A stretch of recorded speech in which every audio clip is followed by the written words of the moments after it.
welcome to another episode of Rediscovering Conservatism, a webcast series that is sponsored by New Direction and Fundación Civismo. And today we are delighted to be joined by Mr. Robert Zīle, who is a distinguished Latvian economist. He's also a member of the European Parliament for the Latvian National Alliance since 2004. Previously, Mr. Zīle had been a member of the Latvian National Parliament, the Saima, where he soon rose to the chairmanship of the Budget and Budget and Finance Committee, my apologies. Shortly after obtaining his doctorate in economics, he became Latvia's finance minister in the late 1990s and the early 2000s. He was also in charge of liaising with multilateral financial institutions. Later, Mr. Zīle was also a transport minister. And right now in Strasbourg and Brussels, Mr. Zīle is a member of the European Conservatives and Reformists Group Executive. He also sits on the Transport and the Tourism Committee, the Delegation for Relations with the People's Republic of China, and he's also a substitute in the Economic and Monetary Affairs Committee. He sat for a brief period of time on the Special Committee on the Financial and Economic Crisis and set up in 2009. And if I may, Mr. Zīle is also perhaps the ECR's most gifted guitar player, certainly within the ECR. And Mr. Zīle, I want to start here with something that's really taking up a lot of your time over recent days and weeks. You've been hard at work in a number of negotiations, very thorny ones, in the European Parliament, concerning, first of all, the Recovery and Resilience Facility, the RRF, where you're the rapporteur of the Tourism Committee's opinion. You've also worked on negotiations for the Connecting Europe facility and also the MFF, the Multiannual Financial Framework. And I wondered if we can maybe get started by getting some insight from you on what those negotiations have been like, what your role in them has been, and what the ECR's larger role has been in them, and what we can expect. Yeah, thank you very much for your long introduction. So pickups became a bit red, so many nice things, and also from my memories. What I would like to start on concerning this RFF, Resilience and Recovery Facility, which is the biggest amount of so-called this borrowed money. Everybody knows in Europe, I think 750 billion euros will be borrowed with guarantees from the governments and national parliaments.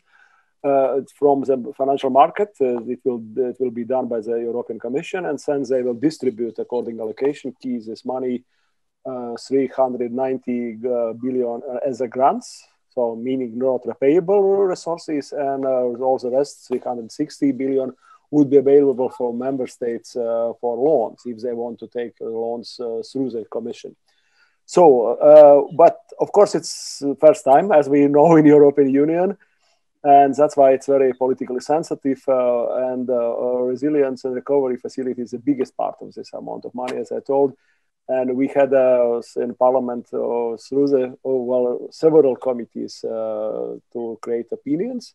And on this stage, we are on a final stage for the Parliament's position through the budget and econ committees as the responsible committees to prepare the vote. And then the scenario is that before the plenary, negotiators will negotiate with Council, with German presidency, because Council position on this fund of this facility already is very well known several weeks ago. So, and then would be maybe 3-4 weeks dialogue with the involvement of the Commission, and then would be final decision, as I hope, to allow for the Commission to go ahead with those loans from the financial market and distribution of money, which in many countries like Spain, Italy particularly, but all the rest of Europe as well, they are waiting to get these resources to finally help the economy, to health systems in their countries, to make reforms in particular sectors and so on. This is a general aim, but my impression from this work in the last, I would say, more than 1 month or maybe 1.5 months on those dossiers. It took, I don't know how many hours, maybe 100 hours for me and for my people from my team, even more. Thank you for them. But in general, I can say that the Parliament's position all over is going to too much to compromises among different political groups here in the Parliament, different political families. And our one of the closest partners, European People's Party, partner for ECR, they unfortunately went too far, to my opinion, to compromises with Greens, with Renew Europe, with Social Democrats, and sometimes even with GUE, with a very far left parties here in the European Parliament. So that's why I don't think that currently Parliament position seems to me on this RFF facility, this recovery facility. I think it's much more. I would prefer the government's position on these files and the Parliament. That's the current status. We will see how it will develop. Sure. I can explain also why it's so, because it's, if it's, I think it's important for people.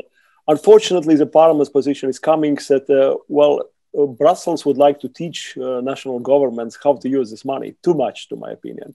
Of course, we know those European semester issues, those who are in financial matters familiar with this, it was created legislation.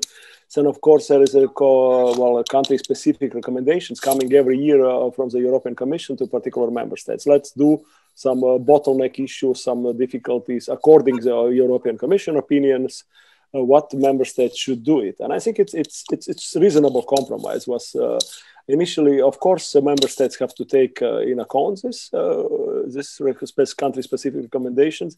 At the same time, it's national governments. They have to understand where they have to spend money.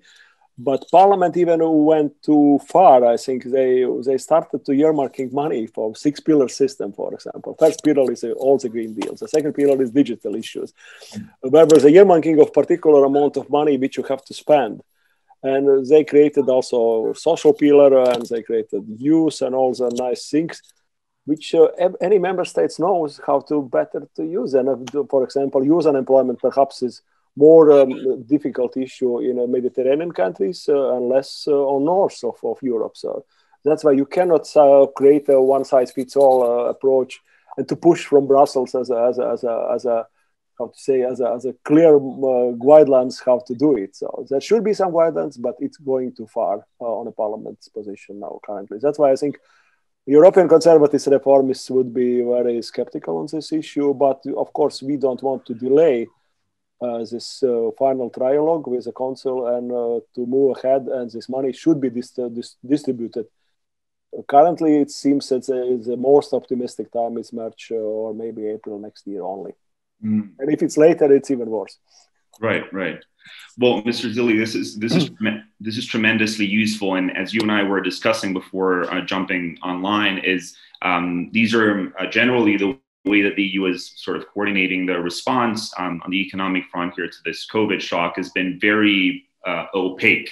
And as important as the issue is in itself, and a lot of people feel just how important it is to have an appropriate economic response to the economic shock, I would say that generally folks across the continent aren't really closely following what these negotiations are looking like. So it's really a privilege to get to hear from you just how the sausage is made, so to speak, and generally also, but also very importantly to understand what the ECR's role is being in these negotiations, and as you said, to try to tame the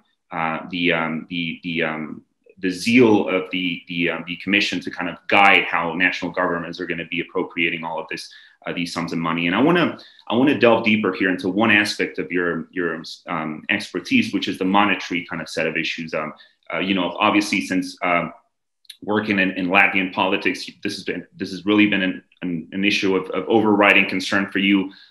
You were Latvia's Minister of Finance, like I said, in the late 90s and early 2000s. And I wonder if we can discuss here specifically how you assess the European Central Bank's response to the COVID shock, and generally maybe touching also on how you think the governance structure of the euro could be improved. Latvia joined the common currency at a time when to a lot of countries, such as mine in the southern Eurozone, it didn't seem that it made a lot of sense. It was a very difficult time for the euro. So 6 years on, after Latvia joined, how do you think the euro is doing? Well, I will try to do my best to make this long answer as reasonably short as possible, but not to lose the substance. First of all, from times when I was Minister of Finance in Latvia, that was totally different issues challenging the Latvian government. At that time, it was late 90s. Inflation was pretty high, so we had a national currency, but we are a small economy, a bit more than 2 million people. So, and with a reasonably low GDP per capita, at that time even lower, of course. So, and our aim was, of course, to go to the Western direction, meaning to join the European Union and NATO. For most of the parties creating coalitions, so including my own party. So, and that time we had a pretty big budget deficit. So I can be proud that I created the first from two balanced budgets in Latvia. So one is mine, the first one. So I actually introduced a very interesting tradition, made like a copy a bit from the Gladstone box from UK, where the Minister of Finance is bringing to the Parliament the next year budget, and it's always a very good tradition. I gave to my successors this portfolio. I started this tradition, and it works more than 20 years now. So actually, I would say so. It's also a few weeks ago in Latvia, current Minister of Finance brought this portfolio to the Parliament. It became like a symbol in Latvia, like symbol of the budget. It's a great legacy. But we succeeded that time in the late 90s. And on 98, we had a Russian financial crisis, if some people remember. So, and that was banking sector was in difficulties in Latvia because many banks, commercial banks, bought Russian treasury bills and other bonds. And of course, there would be no value from those bonds. And that was difficult times. We used to have some banks. So in a sense, we had a next crisis which came before our accession to Eurozone. So it was late 2008, 2009. My party was still in government. I was in parliament, but I was a leader of the party. So that's why I was very much involved in these government issues as well. And that was a totally different story. We had skyrocketing of inflation. At the same time, there was a very easy, credit money from the different games in real estate business. And we was overheated.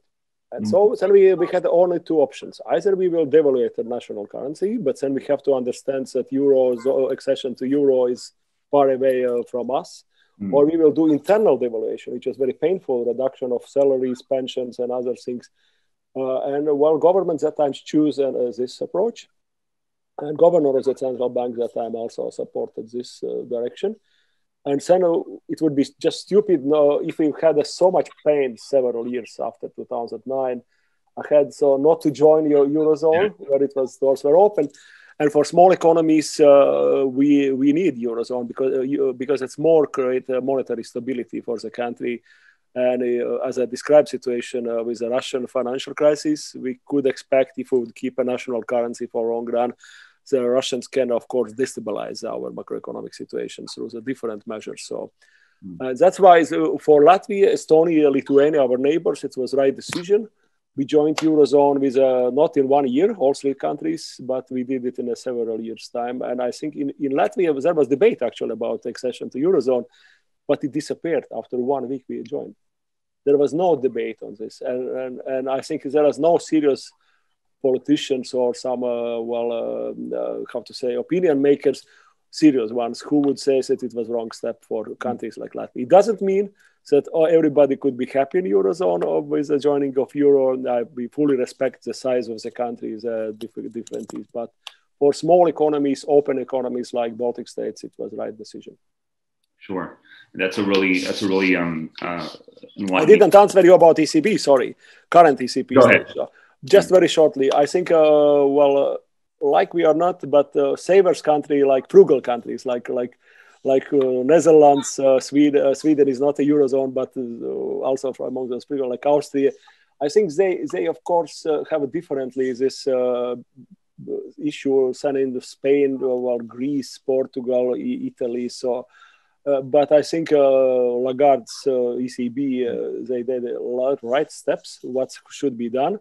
To send a signal to the market with a right, aggressive policy, which allowed to create stability in financial markets and not to overburden treasuries in many EU member states, in Eurozone member states with borrowing. If you have a spread between Italian paper and German paper so high, it was used to be 3% points on says it was just too much. It doesn't work in one monetary union. Well, that's going to be incredibly useful for folks to really understand where Latvia came from in those years, in the years leading up to its accession to the Eurozone, and having been a part of that process, it's really great to hear your perspective on it. And I want to shift gears here, Mr. Zīle, to something that has also been on your radar, and that has been an issue of major concern across the Baltic states. I can imagine in Latvia too. But the issue of energy independence for the continent and the issue of relations with Russia, primarily. I can imagine that it must have felt, and the ECR Group has been rather vocal in voicing these concerns. It must have felt really disheartening when, in the wake of the Kremlin's attempted poisoning of Alexei Navalny, the opposition leader, there didn't really seem to be an intention by the Germans to make Russia pay for what was clearly an illegal act. And I wonder, how do you comment this issue? What's your job been like in the European Parliament, advocating, arguing for energy independence for the continent as a whole, and largely in the sort of more geostrategic realm for containing Russian aggression generally, since the Baltic states are right there in the neighborhood of Russia? Well, first in overall, of course, we always know what would be the Kremlin policy on the so-called nearest abroad, as they are calling, meaning those former Soviet bloc countries, including, of course, all three Baltic states, including my Latvia. We don't have any kind of rose glasses on our eyes, so we understand that it's always some dangers coming from our eastern neighbors. So it definitely will continue. And we know what's happened in Ukraine some years ago, and continue now. And also some influence in Moldova, Georgia, and some other so-called former Soviet bloc countries. So that's why it's general. With the energy sector, which of course was arm of Kremlin to use against countries, and for years, after we regained independence in early 90s, all three Baltic states were depending 100% from the gas sector from Russia, and also electricity market, we were connected with a Russian system, not with the North Pole like it is now. So that's why for me also in the European Parliament was very important. When was it 2009? I think we worked on electricity and gas liberalization legislation, which was very important. How to divide gas sector enterprises, separate from transmission from those who are selling the gas, and also those who are transmitting and storing the gas in storages where we have in Latvia actually very big gas storage, which is important geopolitical, I would say, asset, let's put it like that. But of course, sometimes it's dangerous asset as well. So, and since I think 5 years ago, Lithuanians, our neighbors, they created the floating LNG terminal, which allow technically to move some gas, not only from Russia, but also from ships, whatever they are coming from.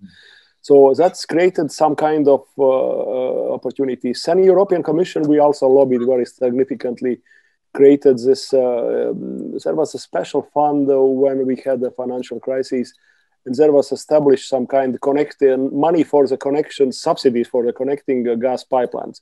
We created gas pipeline between Finland and Estonia, which is north from Latvia, which also allowed to trade the gas, which was that time only Russian, but at least we created infrastructure for gas market, which was very important. Finally, we separated, according to the EU legislation, all those enterprises. It was not easy because Gazprom was owner of shares pretty significantly, together with the German rule gas at that time, which means, well, German and Russian links on gas market was with a long roots, I would say so. And of course, we are always fighting against Nord Stream 1. And Nord Stream 2 gas pipelines through the Baltic Sea, which is currently, Trump's government, they made significant steps. And this Nord Stream 2, which is a second pipeline on this gas through the Baltic Sea, it stopped. And it was neither satisfaction, not only from Russians, they are pretty angry in this issue, but also several Western European member states, businesses, and I would say also political elite. Perhaps they are hiding it. That they are not very happy with the situation, like Germany, maybe some other countries which were related to this project. But this describes how we feel. So for energy sector is very important. And finally, we have a target in 2024 to completely on electricity market, to completely to stop the electricity market with Russia, Belarus, and other former Soviet bloc countries. Currently, we do both Nord Pool network and Brel network, which is a so-called the Soviet system. Sure, and this is going to be incredibly useful as well for our audience. And I want to turn to another issue here that is also at least indirectly related to the Baltic states' relationship to Russia, which is the issue of transportation. That's another issue where you've retained a very strong interest. You were transport minister, and now you sit on the tourism and transportation committee, where you've been the rapporteur of a set of key opinions. And I wanted to ask you about the Rail Baltica project, what your work on it has been recently. What are the prospects for a country like Latvia from greater interconnectedness with Poland and countries to your west? My understanding is that historically, for historical reasons, and some of which you were just alluding a minute ago, Riga used to be better connected to Moscow than it was to Warsaw or other capitals to the west, and that's certainly a vacuum or deficiency that we need to correct. And I wonder if you could maybe describe how Rail Baltica is going to help do that. Well, actually, the railway market, it's a history of Europe. If you will look how different gauges of the railway sector are different. In Spain, they are different historically than in France and Italy and Germany and other countries. And in Latvia, because of the changes historically of the powers coming to us and occupying us, we had the very interesting story. For example, we had a European-sized gauges, so 1435 millimeters gauge, in 1930s. And it was possible from Riga, some capital of Latvia, to go to Berlin in 16 hours, which is not possible to do nowadays. Absolutely, there is no trains, but even that if we were technically allowed to go trains to change the rail, actually I did it in my students' time to East Berlin from Riga. It took, then we changed the trains, it took about 30 hours or something. Today it's even worse, and there are no passenger trains at all and no freight trains at all. That's why so much traffic with lorries on the roads in this direction. So in Rail Baltica was an idea which was already created high-speed train line with 250 kilometers per hour, which is reasonable speed from Tallinn or even Helsinki, with a corridor from Finland to go through Riga down to south to Lithuania, Polish border, and then use a Polish updated route to direction Berlin through the Warsaw. So I think it's a project for century, as we are calling sometimes. And I was fighting since I was Minister of Transport. We started. There was in Brussels that time. We were not yet members of European Union, but there was high-level working group working on so-called flagship projects for transport sector in European Union. It was only the Baltic state project that time, and it would develop. There was very difficult years when we almost thought that it's over because it requires a lot of money. But then was Siim Kallas, good also, I would say, colleague of mine. He was transport commissioner, Estonian, and former minister, and also prime minister and governor of the central bank. He was a big. And in 2000, between 2009 and 2014, he gave a good opportunity. He created actually also later on this approach of Connecting Europe facility as a special fund from which we can finance those flagship, very costly projects. And this helps still, okay. But life is not easy. We are coming to the next MFF, Multiannual Financial Framework, while Connecting Europe facility had the challenges to finalize this Rail Baltica project. I'm keeping all the time my eyes on this project, and I will do whatever it takes to ask me to. We had also in European Parliament, I am chair of this group of Rail Baltica friends. So we have MEPs from different member states, not only from Baltic states. There are Germans, there are Dutch, there are Romanians even coming. So, and it was always worked very well. We are inviting either transport commissioner time to time. We are meeting about, normal, not in COVID times, but normally we are had the meetings every 4, 5, 6 months, seeing development. Inviting implementing agencies from involved member states like Baltic states, Poland, Finland, So, and it was good opportunity to keep the political pressure to develop this project. But it's really important understanding that Baltic states still are islands in some sense, not geographically because it's a land, but there is no train connections at all with the rest of Europe. So this should be done also from the geopolitical point of view, not only from the purely commercial point of view from freight or passenger business.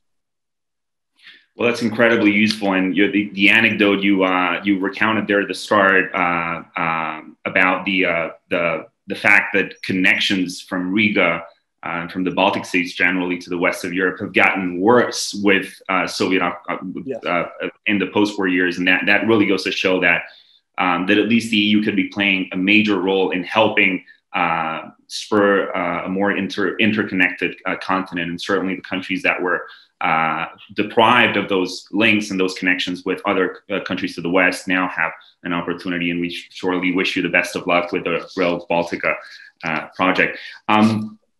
I want to shift gears now, Mr. Zīle, to something else that I understand has also been on your radar recently. I believe either you'll correct me if I'm wrong, but either last Friday or the Friday before that. So in the last couple of weeks, the plenary sessions, the plenary debates ended on proposed reforms to the agricultural policy, right? The common agricultural policy. And if you've been involved in those, I wonder kind of what can you tell us?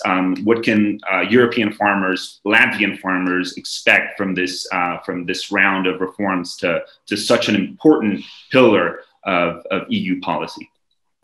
Well, actually, for Latvia, we are, as I told, by population, we are a pretty small country, about 2 million population inhabitants. But at the same time, we are pretty large by territory. And actually, we had a lot of forest and also related with our businesses. And agriculture became really the branch of economy which gives a lot of on our export side revenues, also in sectors which we didn't have in the Soviet times as a clear priority, like, for example, grain. It's a real world market product, which our farmers are selling on the market. They created good cooperatives. And the same dairy products, they are also very competitive globally and also on EU markets. So, and agriculture is really become a serious business. And that, of course, is a contradiction when you have a serious business in areas, in rural areas and in agriculture. You have a contradiction between green development and environmentally friendly development and more traditionally or conventionally, I would say, farming.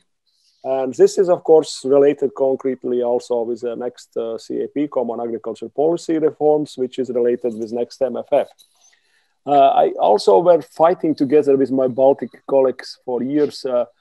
There are so-called, everybody knows in Common Agriculture is so-called first pillar, which means direct payments for the hectares, for example, for any farmers. And they differ a lot.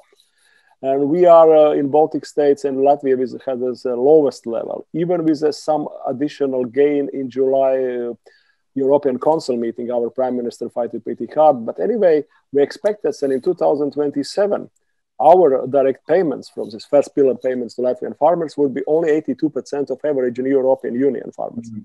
But then you have Dutch farmers who had skyrocketing payments or Danish farmers actually who are buying some land in Latvia. Wow. To do some farming. So you see this is an unfair competition between the local farmers and also other farmers. And other actually very important issue for us was how much European Union through the Common Agriculture Policy would like to dictate for member states how much we have to become green, if I may say, very simple. Mm-hmm. So an ECR majority of the position was reasonably, because if you will quickly ask to farming become really green, it means there will be decrease of the production. It means our grain farmers will not be able to compete in the world market, not to sell the grain wherever they want. The same with some dairy products and so on. So there should be reasonable balance and additional resources, because green farming, of course, is related on more costs for the production on the market. So how much you can balance. So, and that's why we wanted to keep as much as flexible in a Brussels European Parliament position. So member states can decide themselves how much to keep this balance reasonably. Of course, you need a green direction in farming as well. but to understand how quickly we are going there. So otherwise, we are making some pain for farmers on the market, which is not in interest of the member state anyway, not only from the government, but also for people who are living from this income. So should we keep flexible balance, allowing member states not to follow one size fits all? Again, like we started our interview, that I can say this is again the example where some political forces wants to, in common agriculture, to use the same approach, one size fits all, which doesn't work in a so diverse European Union. Well, I think that's tremendously useful, Mr. Zīle. I think you're giving us a very broad overview of what the ECR Group's role is being in these very important debates. One side of which is obviously, as you started our conversation with, is bringing some common sense to the conversation, where the EU seems all too willing to impose a one-size-fits-all and a very uniform way of distributing, whether it is funds or designing policies across countries that are very different in the way their economies are structured, and a number of other factors. And I really appreciate how you've connected that to the issue of the common agricultural policy, but also the issue of the environment. And I know the ECR is playing a very important role there in the conversation around the European Green Deal and a number of other issues. And we're trying to convey to our audience here what the positive role that the ECR as a group can play in all these very important debates. Now, there's another issue that I wanted to ask you about. I mentioned at the start, you also sit on the delegation of the European Parliament for relations with China, with the People's Republic of China, as the official delegation is called. And I wonder, maybe this is a bit of a sensitive topic to talk about these days. I can certainly see how certainly maybe the group's work has been halted over the past few months. But can you tell us generally what you're hearing in Brussels and Strasbourg about what the EU's response to China should be in this very critical time, where we need to hold China accountable for the way they dealt with the origin of the virus and a number of other issues that are also of concern? What are you hearing? What is the role of the ECR Group in these conversations? And what do you think our policy towards China should look like in the future? Well, actually, if you may understand, so communism is not very popular ideology for me, for all my history. So, and I always, I really don't like, some huge countries like China are managed by the Communist Party alone. So, and it's not really democracy. So my attitude is very precautionary, I would say, I'm not trusting the communists. I remember I was for years also for this China delegation. And I remember we went, to Beijing. It was maybe 7-8 years ago. So, and there was one of the events was some special house. I don't remember. We're meeting with so-called other parties of China. Maybe some people don't know that there should be some other parties as well, but they are very small. And the main aim written in so-called constitution said they have to help the Communist Party rule the country. And so you can imagine what kind of negotiations is that for a European Parliament delegation. And then we had a nice meeting with the European Union Chamber of Trade and Commerce, which was, there are many German, Dutch, experts who are working for years with the China business to try to influence European business to China. And they said so sad stories and so bluntly, well, you cannot succeed if you have a dispute with Chinese authorities and there are no really court, the legislation is almost doesn't work. Everybody from businesses from Europe wants to sell, of course, a huge market of China, but then you have to create a joint ventures and you have to give all your know-how to the Chinese counterparts. Later on, you are out of the business and things like that. So I am very pessimistic with the development of China. And we see that the Chinese Communist Party becoming even strong. They allow to distribute income as they want inside of the society. And there everybody understands in business sides that they have to take in account the Chinese Communist Party way. So that's why I am pretty skeptical. So I actually like much more. I was sometime in EU-Japan delegation where we succeeded actually with a trade investment agreement. The European Union with that time is Japan, and it was absolutely different mentality according to how we can do business. On COVID, I am not the expert of those who would like to understand where the COVID virus came out. Either, well, you know, all the rumors in the media and the social networks, of course. But of course, how China did, it was very, from our point of view, Europeans, I mean, mainly it was in Wuhan, they did it very in a strong way. But if you look what's going on with the COVID restrictions, so if I may to extend, so the good examples we can see now in Asian Pacific area. I mean, in South Korea, very small countries like by territory, like Hong Kong, on Singapore, or New Zealand, of course, example, and even countries like Vietnam, who sacrifice their tourism for this time, but they are trying to squeeze its COVID and to fight against the COVID. As our epidemiologists and experts in Latvia said, that look, European Union is going in a different manner. That's why they cannot win before vaccine. They cannot win COVID. They just can make it a bit less because the European Union would like to keep the borders open as a key priority. Of course, well, it's very discussable. So, but I think you can really perhaps hit and damage your economy with not winning COVID completely, or at least reasonably low level, very low level. Then you can help do it maybe in a short term, and then you can make it more open and economy trust and come again to the growth.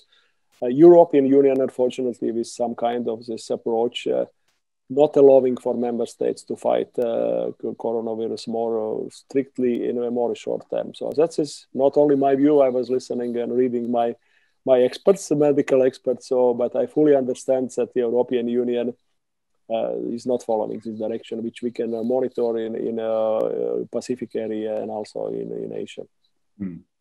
Well, that's a really it's a gloomy note on which to end our conversation, but we've covered so much ground, and we're so grateful that you shared your time and your thoughts with us. It's so important for our audience here of the Rediscovering Conservatism series to get access to how you're dealing with these very, very complex issues. And we started with the economic portfolio, where you've been such an asset to the ECR Group with obviously experience in national government and at the EU at the highest levels of these discussions. And we're really grateful that you shared your time and your thoughts with us. And I want to thank also our audience for watching this conversation. Make sure to come back to the series and watch the following episodes as we keep discussing with some of the freshest thinking on the ride. And we were so happy and delighted to have Mr. Zīle with us today. And thank you so much once more. Thank you very much, Jorge. Thank you. Thank you. Thank you. Take care.